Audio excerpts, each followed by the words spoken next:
pandemic happened last year, almost all of our lives were affected. We didn't know how to go about it. We didn't know how we are going to work or connect with our friends. And one platform which kind of came to our rescue was Zoom.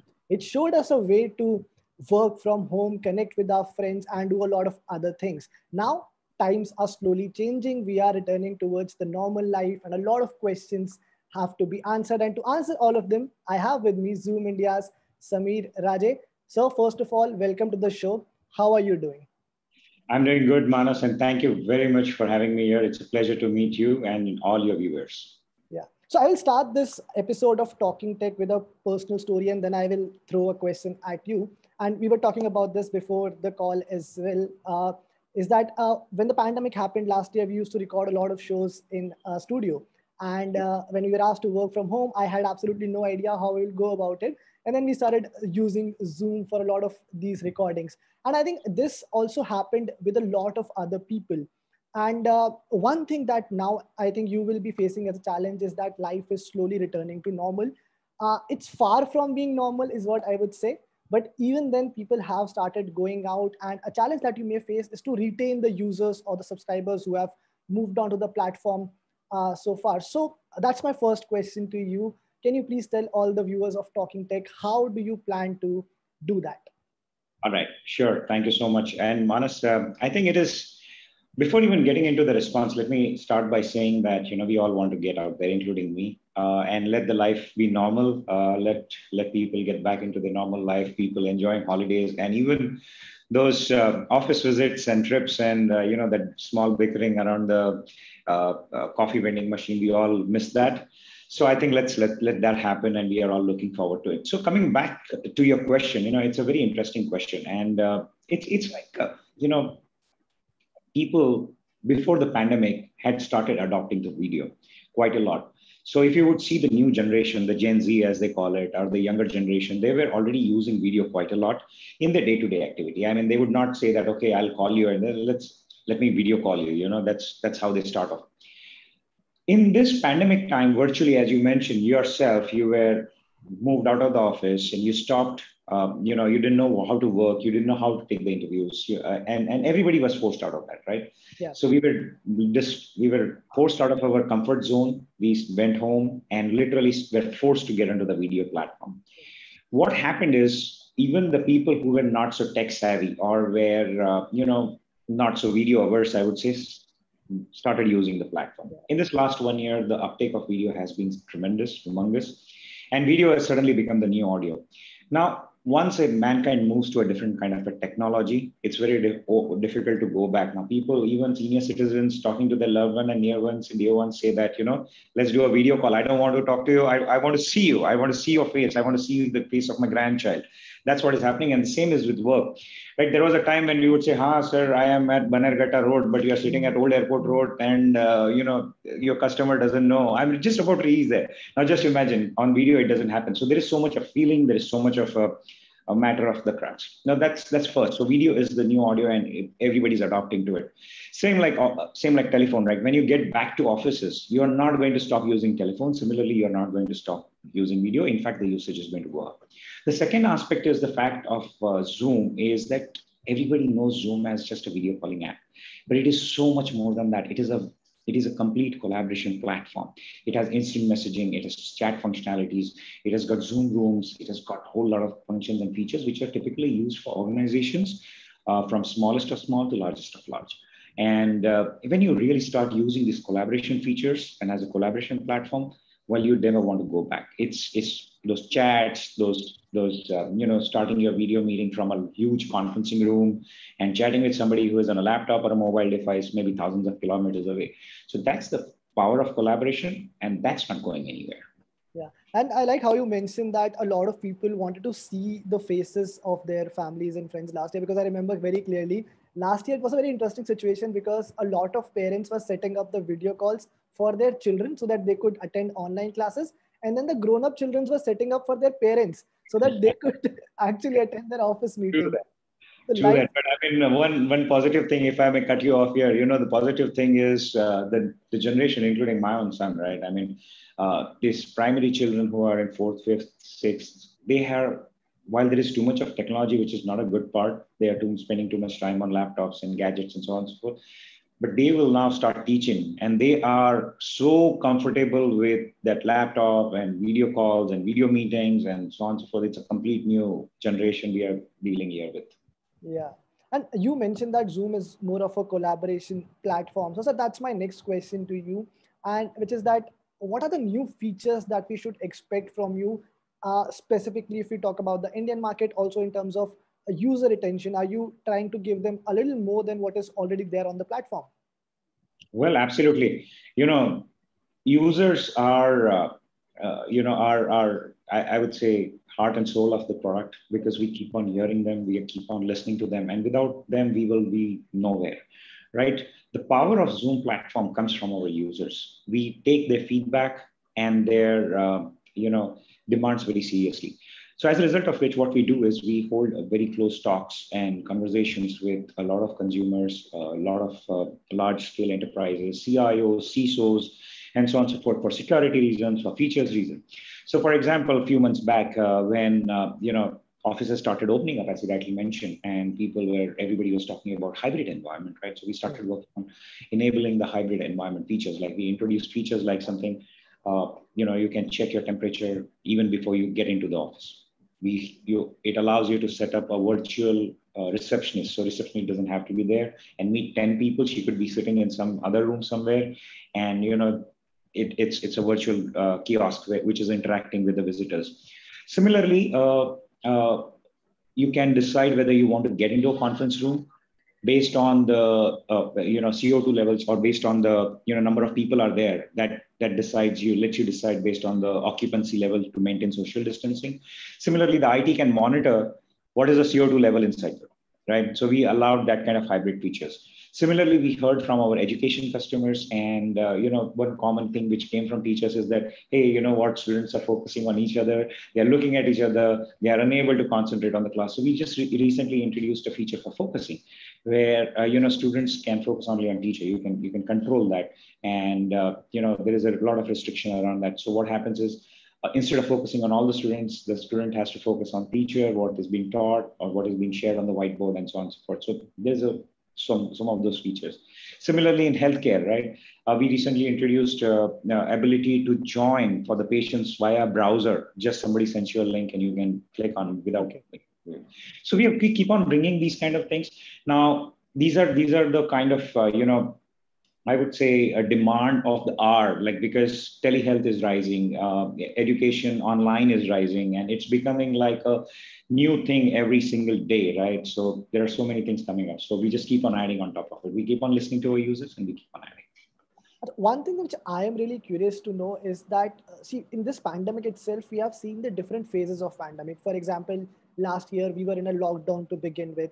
Then the lockdown was not there, but even then you were working from home. And then between somewhere around October and Feb this year, things had almost completely opened before the second wave came, and you are, sort of forced to stay at home again. So has the user behavior also changed accordingly? And have you seen different sort of trends during these periods itself? Well, Manas, I would say that this is a really, really great question regarding the market trends. And if I have to share some real insights from you, initially what happened, when during the first wave started, everybody jumped into the bandwagon thinking that, it's a short run. Let me get whatever I can, whatever tool I can, and I want to start using it. And especially in the large enterprises as well.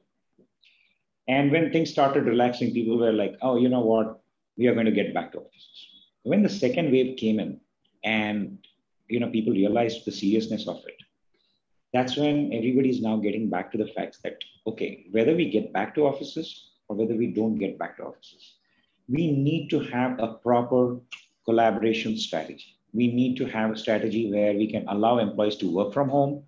We need to also have strategy if we get back to offices, how are we going to interact with our customers? How are we going to continue to reap the benefits of reduced travel, continue the benefits of having employees in remote villages or remote cities, tier 2, tier 3, tier 4 cities, and help them save money, right? All those benefits which have been seen, we need to have a strategy.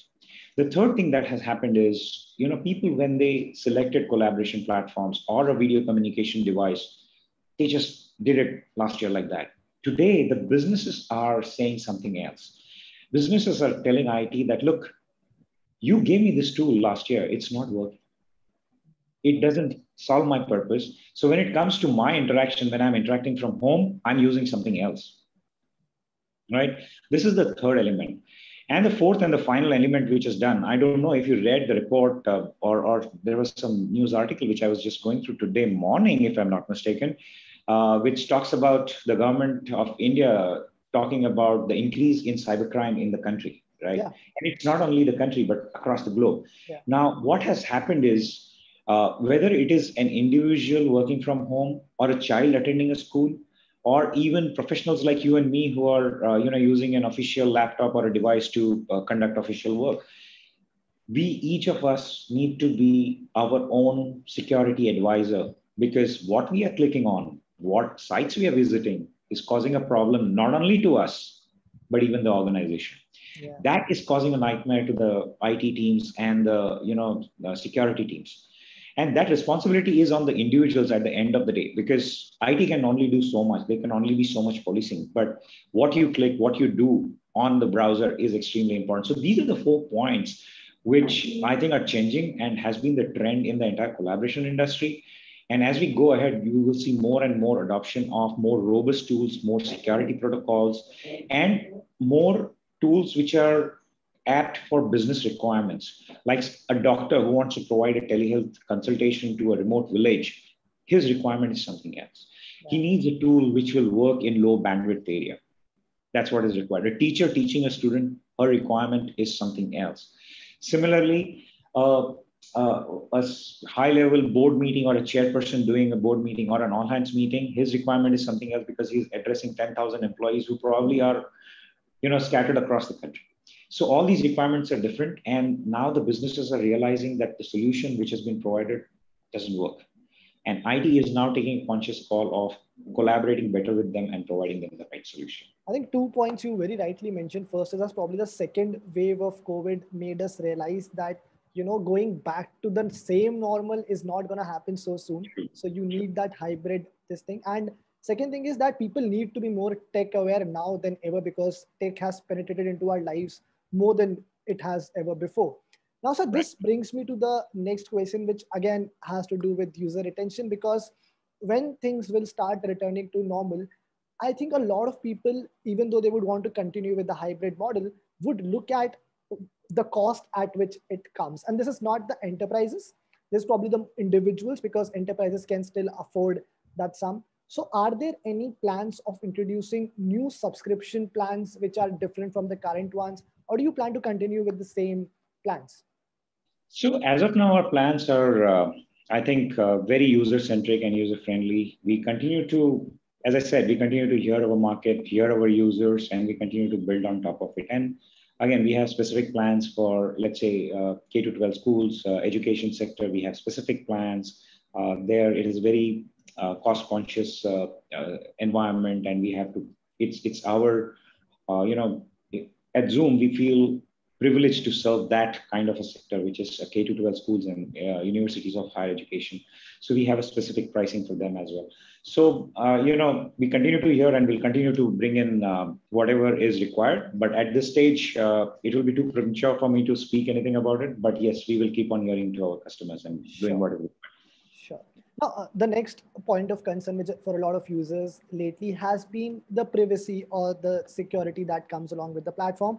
And there was recently a case in the US, which also happened. Now, I know it's not India, it's a different market altogether, but the consumer sentiment is somewhere affected because of these incidents. So what are you trying to do to ensure that the user data remains safe, also that their confidence in a platform like Zoom does not get affected? Well, Manas, to be honest with you, first and foremost, let me put it on record that users' data or the maximum data that we have is email ID, the mobile number if it's a billed customer, and billing address if it's a billed customer. If it's a free customer, then we don't even have. So that's point number one. Point number two is the fact that last year it was a huge learning for us. We went through a massive learning. and we took a lot of corrective steps.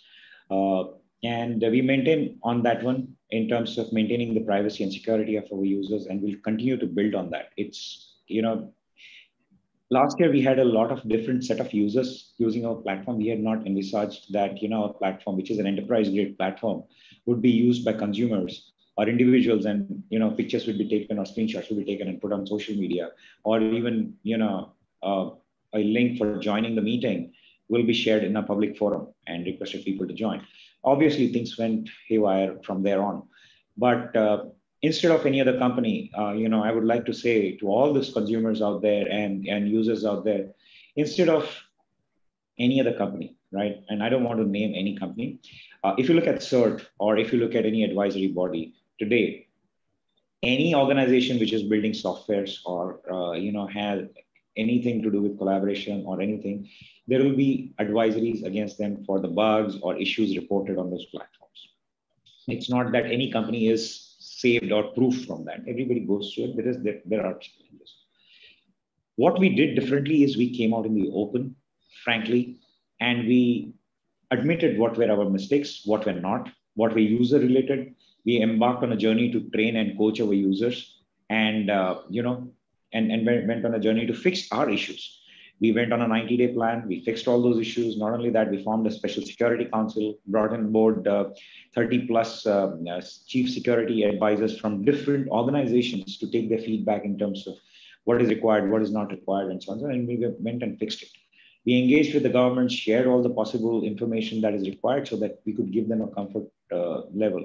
And we will continue to do this. That's the beauty of Zoom, right? And when we hear our consumers, we also ensure that we are open enough and frank enough. So you will find all the information about Zoom out there in the open, not hidden anything. And we continue this journey as it is. And we will continue to maintain the integrity and privacy of our users.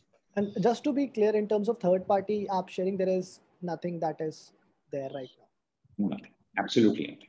So my last question to you, sir, is that now we are almost at the second half of this year.